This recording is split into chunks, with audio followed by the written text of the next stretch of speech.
We got a show called Muscle, folks. It's a new series right here at the WB. Where are your pants? Remember when 1995 promised the next big thing every week? New network, new stars, new "this is totally our friends" vibe, and then thud. Welcome to 1995, the year dial-up ruled the world and a singing frog convinced executives they could reinvent television. Today, we're counting down 10 TV disasters from 1995 that had everything going for them. Big names, bigger budgets, and the kind of confidence that only comes from pure optimism. We've got real-life brothers bombing in primetime, a stand-up comic getting 2 chances to fail, and networks so desperate for content, they turned soap opera parodies into actual programming. Now, before we dive into this parade of spectacular failures, tap that like button and subscribe. It really does help the channel, and check out our complete playlist of forgotten TV flops from every year in the description, because every decade has its share of expensive mistakes. And stick around for number 1, because even one of the biggest stars in Hollywood could not save this disaster. Now, let's get into it with number 10, Brotherly Love, NBC, the WB. No matter where you are, a part of you will always be with me too. Picture this pitch meeting. You know the Lawrence brothers, Joey from Blossom, Whoa! Matthew from Mrs. Doubtfire, and Little Andrew? Well, let's make them play siblings, but in a sitcom. Because asking actors to stretch beyond their real-life family dynamics was too ambitious for 1995. And somehow, NBC said yes, probably during the same meeting where they greenlit a show about postal workers. Brotherly Love starred the actual Lawrence trio as the fictional Roman brothers. Their dad died in a racing accident. Joe returns to claim his share of the family garage. Tragic backstory, but hey, sitcom mechanics. Matthew was Matt, the responsible middle kid, and Andrew was Andy, the precocious youngest who existed solely to deliver kids say the darndest things punchlines. I got a few ideas. Like what? Like, Andy. I got this great thing with a feather and a fan. You got nothing. NBC launched it in September of 1995, thinking they had the next Full House. You know, that show about a widower raising kids with his brother-in-law and best friend, which, when you say it out loud, sounds like the setup to a very different kind of sitcom. Instead, they got the diet version. All the forced family moments with half the charm and none of the cultural staying power that made the Tanners work. The jokes were telegraphed from outer space, the all moments felt manufactured on a Warner Brothers soundstage, and the whole Real Brothers gimmick couldn't hide the fact that the show felt more manufactured than a boy band. Are you in any clubs or anything? No. Well, do you have a girlfriend? No. All right.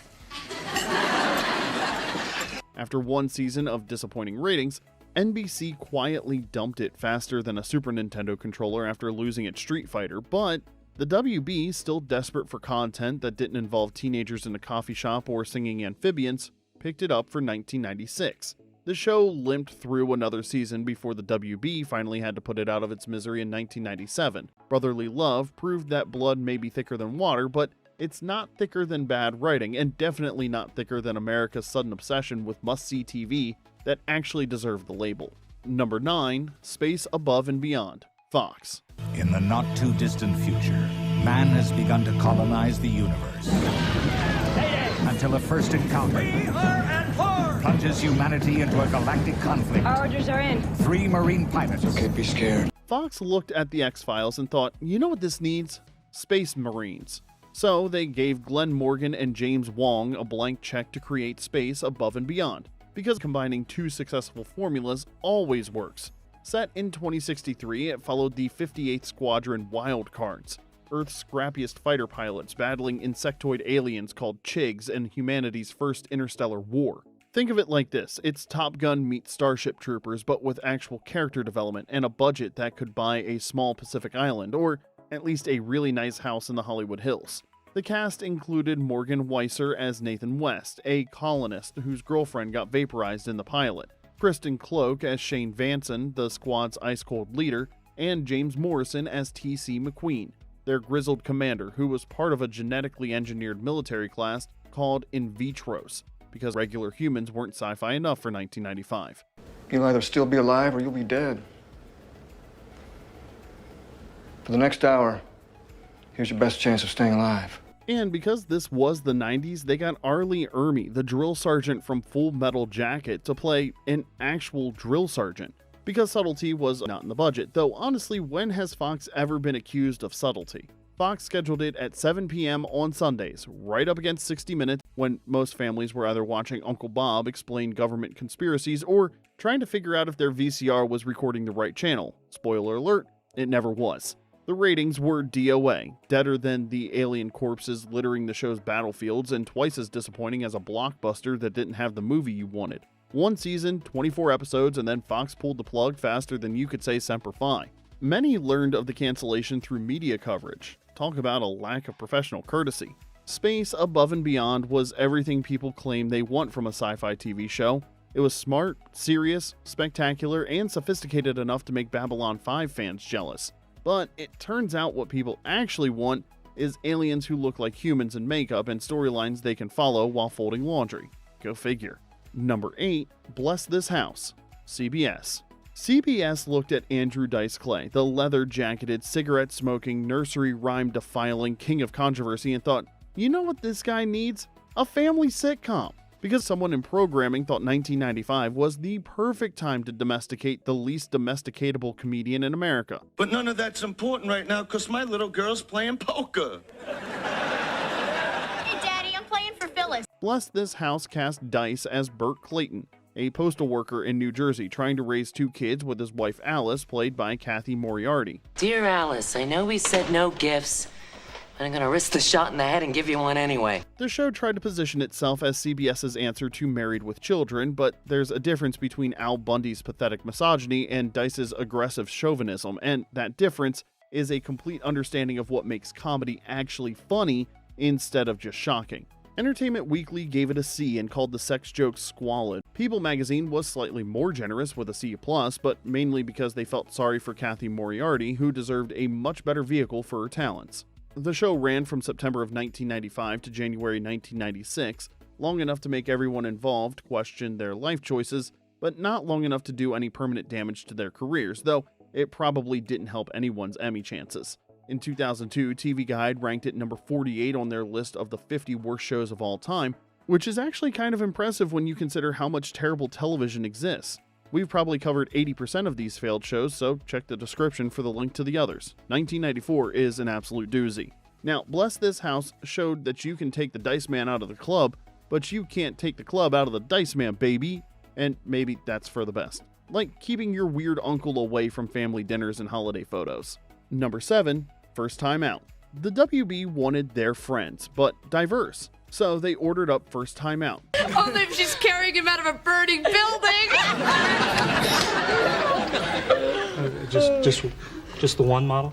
Latino Living Single was literally how they pitched it internally, because network executives in 1995 thought cultural representation worked like Mad Libs. Just fill in the ethnicity and boom, instant diversity. Jackie Guerra starred as Jackie Santana, a Yale graduate running a trendy LA hair salon while attending law school at night. Hi, my name is Jackie.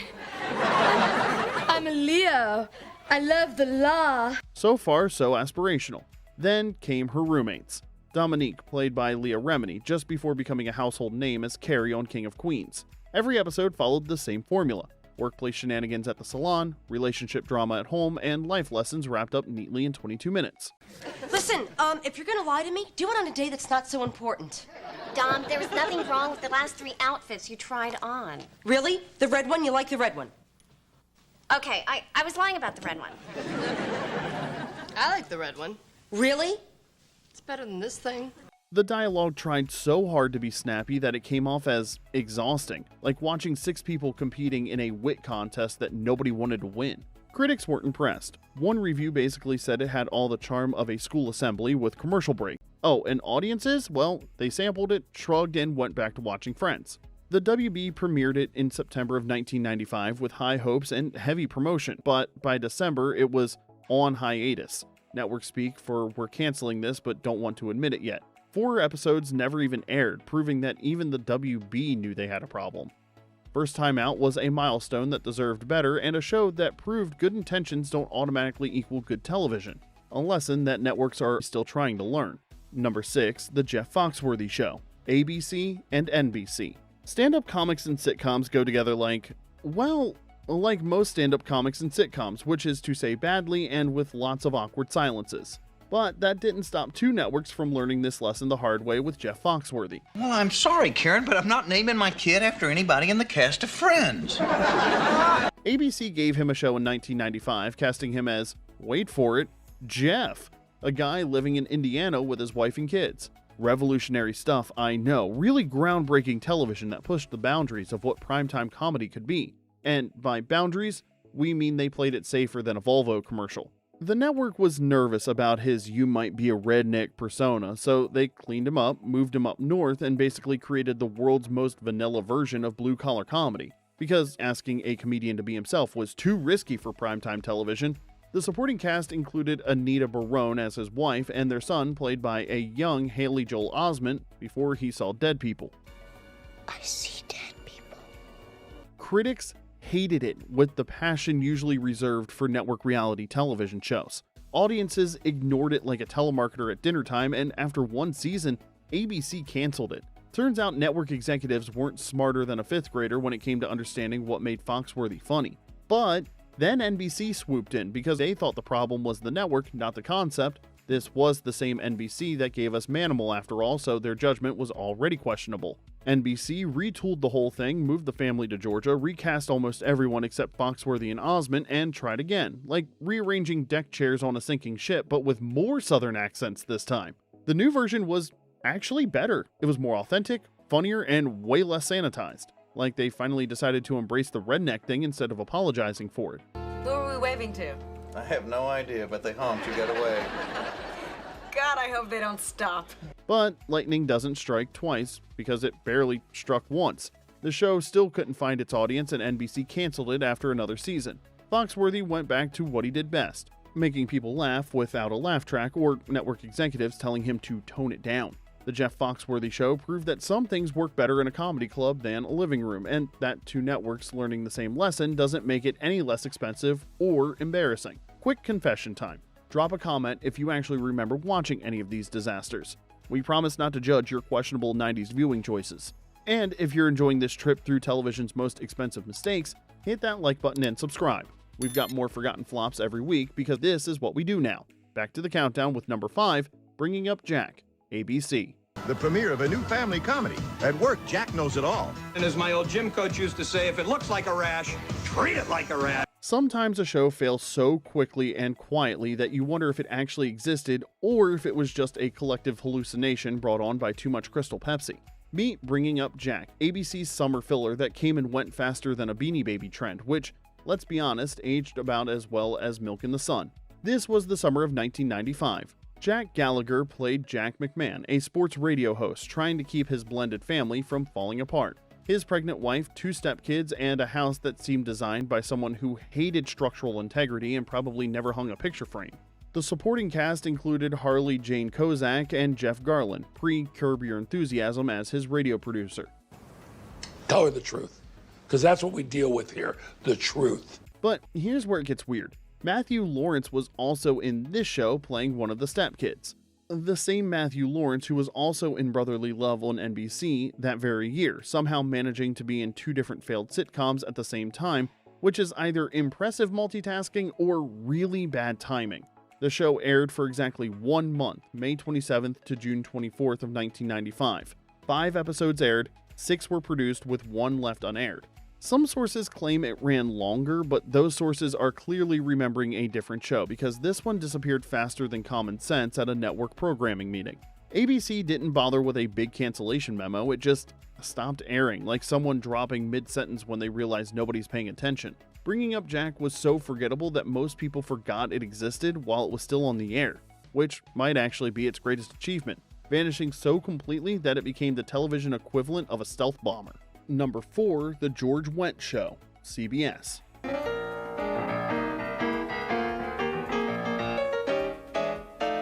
Hello, you're on the air. Norm from Cheers was so beloved that CBS figured he could carry his own show. Turns out, nobody knew his name, but everyone sure remembered his bar tab.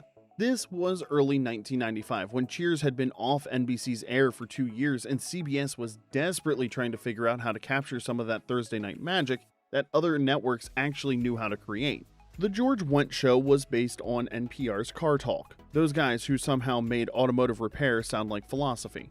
Wendt played George Coleman, who ran a garage with his brother and hosted a call-in radio show about fixing cars.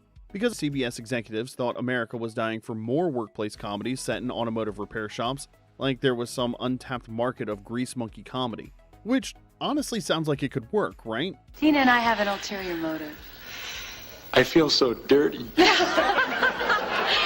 See, that's why we love you guys. Except they immediately forgot about the car repair thing and turned it into a generic family sitcom that happened to be set in a garage. Like Roseanne, but with more motor oil and less charm. Instead of car-related comedy that might have actually worked, we got episodes about George's rash, Halloween ghosts, and chaperoning a high school prom. Critics were confused, audiences were bored, and CBS was probably wondering why they didn't just give Norm his own bar stool and call it a day. Because honestly, wouldn't we have all watched Norm sits at a bar for 30 minutes instead of this train wreck? The show premiered March 8th of 1995 and was canceled April 12th. 6 episodes aired, 8 were produced, and America learned that sometimes beloved supporting characters should stay supporting.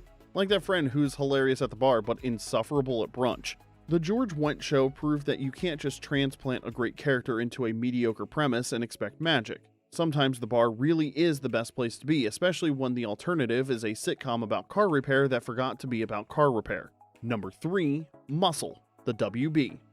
If you've been a little perplexed by Muscle, here's all you need to know. This is Kent's dad, Big Jim. He was poisoned. This is stepmom Jane. She wants to steal Kent's inheritance, but she needs to create a new heir. The WB wanted to prove they could do sophisticated adult drama, so naturally they created a soap opera parody set in a New York gym and filled it with the most ridiculous characters this side of a Saturday Night Live sketch. Muscle was Melrose Place if everyone worked out obsessively and the writing was intentionally terrible. It's like someone took a perfectly good primetime soap, fed it protein powder, and taught it to wink at the camera, which sounds ridiculous but was somehow less ridiculous than most of what the WB was airing at the time.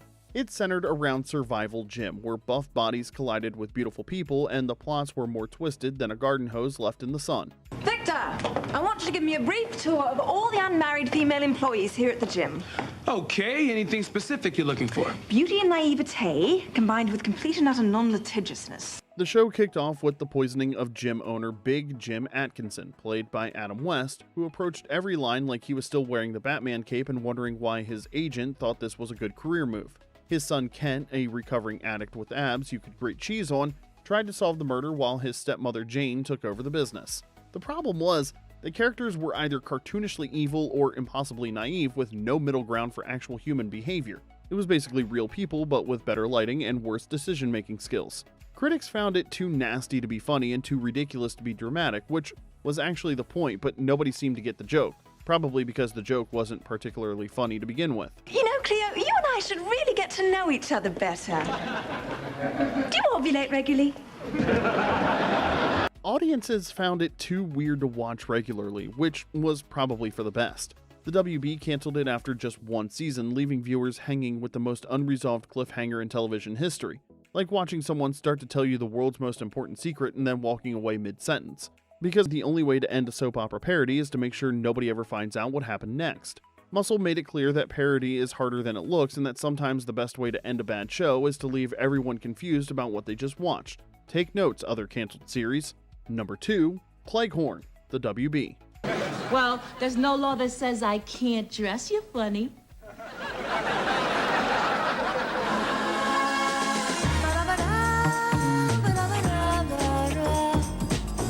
Ellen Cleghorne was a standout on Saturday Night Live, one of the few cast members who could make even the worst sketch watchable through sheer force of personality and comedic timing that made other performances look like they were reading cue cards for the first time. You know I don't usually get personally involved with my clients, but in Betsy's case, I made an exception. So when the WB offered her a starring vehicle, it seemed like the perfect match. Cleghorne cast her as Ellen Carlson, a single mom in Manhattan trying to balance work, parenting, and the most intrusive parents who lived next door and had opinions about everything. Because sitcom parents in the 90s came with a side of boundary issues and unsolicited life advice. Booyaka! Wow, this is beautiful Tyrell. And it seems to be locked. Who's RBH? That's the brand name. Now stop with all the questions.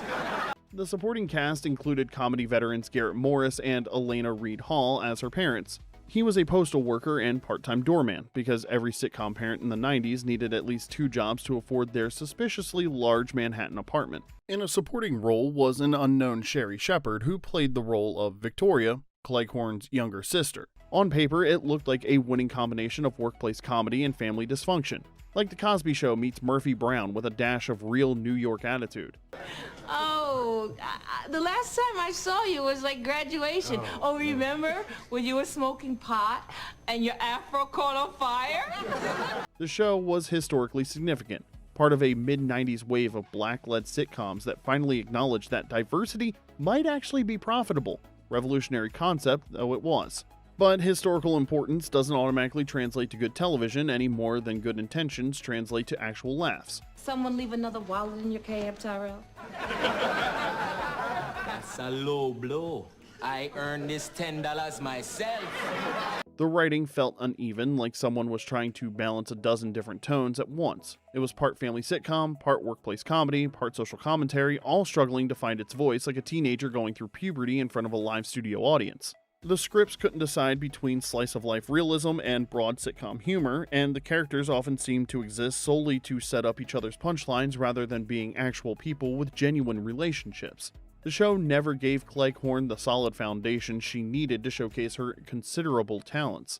The WB premiered it in September of 1995 as part of their original lineup, hoping it would help establish their identity as the network for diverse voices while everyone else was still trying to figure out what the hell the WB was supposed to be. Besides that singing frog, which somehow made more sense than half their programming decisions. Instead, it became one of their first casualties, canceled after 12 episodes with 3 more left unaired. Probably sitting in a vault somewhere next to other what were we thinking moments from television history. What's going on, Mom? Honey, they want to send your father back home to Jamaica. Cleghorne deserved better, both the performer and the show. It was a milestone that pointed toward better things to come, even if it couldn't quite get there itself. Like being the opening act for a revolution that was still figuring out its set list. Number 1, Simon, the WB. Tell them what they're looking at is the best part of me. Take a look around. Before Jason Bateman became the king of deadpan comedy in Arrested Development, he was just another child star trying to figure out his post-puberty career. Simon was supposed to be his comeback vehicle, a quirky buddy comedy that would prove he could carry a show as an adult instead of being just that kid from Silver Spoons and the Hogan Family who grew up surprisingly well-adjusted, which was honestly an achievement in and of itself considering how many child stars ended up. Bateman played Carl Hempel, an ex-Wall Street hotshot who moved to Harlem to reconnect with his simple-minded brother Simon, played by Harland Williams. That's not true. Carl's face is full of fabulous features. I mean, years of living have etched it with character. There. The premise had potential. Culture class comedy with a heart, exploring themes of family and responsibility while mining laughs from the odd couple dynamic. Critics were cautiously optimistic, probably because they were grading on a curve after watching most of the WB's other programming attempts. So you got a job doing things your way. It was a lucky break, a fluke. It's gonna take a lot more than that to convince me to do things your way. The Plain Dealer called it overloaded, but spotted real laughs in the workplace scenes, which was basically like saying the car doesn't run, but the radio works great. The Star Tribune labeled it dumb but likable, which was probably the best review the show could hope for, like being called not completely terrible by your most diplomatic friend. But dumb but likable doesn't build an audience, especially when you're competing against established hits. The tone felt uncertain. Too broad for sophisticated comedy, too gentle for slapstick, and too sentimental for satire. It's like being a jack of all trades but a master of none. The WB kept it on life support for most of the 1995-96 season, hoping it would find its voice. Instead, it just found new ways to be forgettable, like a really polite dinner guest who never says anything interesting enough to remember the next day. The show quietly disappeared in February of '96, and Bateman went back to the drawing board. Fortunately for him, that drawing board eventually included Arrested Development, where his talent for playing the straight man in an insane world finally found its home. Like finally finding the TV remote after looking everywhere except the couch cushions. Simon proved that good intentions and likable performers aren't enough to save a show that doesn't know what it wants to be, and that sometimes you have to fail spectacularly before you can succeed brilliantly, which is either inspiring or depressing. I guess that all depends on how many career setbacks you've personally experienced. Well, there you have it, 10 shows that prove 1995 was the year when everyone thought they could catch lightning in a bottle, but mostly just got electrocuted while standing in a puddle of their own making. Did you actually watch any of these disasters when they aired? Were you one of the 7 people who found Muscle funny on purpose, or did you catch it by accident while channel surfing and wonder what strange programming experiment you'd stumbled into? Drop your confessions in the comment section below. We promise not to judge you for your questionable viewing choices, mostly because we've all made them, and some of us are still making them honestly. If you enjoyed this trip through television's bargain bin, smash that like button and subscribe. Until next time, this is Remember When.